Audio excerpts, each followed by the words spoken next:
So hello everyone, mini vlogs के through तो आप सभी को पता चल ही चुका होगा कि मैं फाइनली कहाँ हूँ, यानी कि अपने डेस्टिनेशन पे पहुँच चुकी हूँ।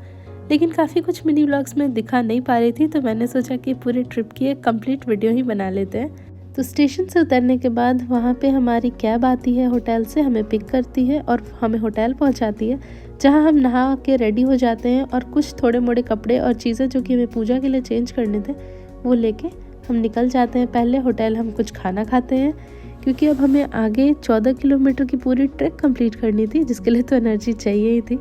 हम खाते हैं इंडियन खाना, जो कि काफ़ी सही लगा मुझे वहाँ का। उसके बाद वहाँ के 2 रास्ते की अलग अलग तरफ से पर्चियाँ कटती थी, तो हमने चूज़ किया जो नया रास्ता अभी ये नया ही खुला हुआ है, जो कि जिसका नाम है ताराकोट मार्ग कहते हैं उसे, और वो अर्धकुंवारी तक जाता है। उसका ये फ़ायदा है कि यहाँ घोड़े और खच्चर नहीं आते हैं, ताकि चलने में थोड़ा आराम भी होता है और रास्ता थोड़ा फ्लैट भी है। और जो भी अलग अलग रास्ते हैं वो फाइनली एक भवन से जाके मिल जाते हैं। तो हम वहाँ के बाद पहुँचते हैं पर्ची कटाने। पर्ची कटाने से पहले हमारी होती है स्क्रीनिंग, और इस जगह से हमारी चढ़ाई धीरे धीरे हो जाती है शुरू। हम अपनी बहनों के लिए करते हैं प्रैम, और जो इन्हें लगता है झूला है, और इन्हें काफ़ी मज़ा आता है उसमें। तो माता रानी की जय बोल के हम अपनी चढ़ाई यहाँ से शुरू करते हैं। और ये देखिए, ये सब तो रास्ते में हमें मिलते रहेंगे, बट सबसे बेस्ट पार्ट तो ये हर एक जगह पे ये म्यूज़िक, पूरे रास्ते आपको ऐसे ही गाने और भजन सुनाई देंगे, जिसकी वजह से पूरा का पूरा माहौल एकदम भक्तिमय हो जाता है। यहाँ की वाइब इतनी डिफरेंट है कि बिना फ़ोन, बिना नेटवर्क आप दुनिया से बिल्कुल कट ऑफ हो जाते हो और एकदम माता रानी के दर्शन के लिए खुद को समर्पित कर देते हो। मेरा तो ऐसा सिचुएशन था कि मैं अपने फ़ोन से पता नहीं क्या क्या शूट कर रही थी, मुझे खुद समझ नहीं आ रहा था। मुझे लग रहा था हर एक मोमेंट कैप्चर कर लूँ।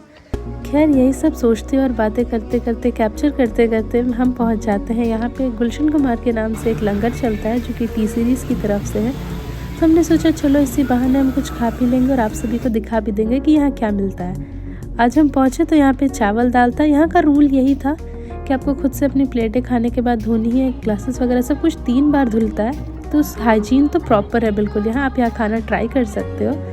उसके बाद हम आगे धीरे धीरे बढ़ते बढ़ते यहाँ पे काफ़ी कुछ डेवलप हो चुका है, जो मैंने देखा, क्योंकि मैं पहले भी आ चुकी हूँ। तो मैकडी और सीसीडी जैसी चीज़ें भी यहाँ पे आपको दिख सकती हैं। इसमें हैरान होने वाली कोई बात नहीं है, बट डिफरेंस ये है कि यहाँ पे बिना लहसुन प्याज का खाना पीना है, तो आपको मे भी अच्छा ना लगे थोड़ा, अगर आप रेगुलर ये सब खाते हो तो। आगे धीरे धीरे बढ़ते बढ़ते हम काफ़ी आगे निकल आते हैं, तो हम थोड़ी देर रुक के अपनी फैमिली का वेट करते हैं। सनसेट भी हो चुका था, तो ठंडी भी लगने लगी थी, तो मैंने शॉल डाल लिया था। और शॉल डालने के बाद हम धीरे धीरे अंधेरे में आगे बढ़ते हैं,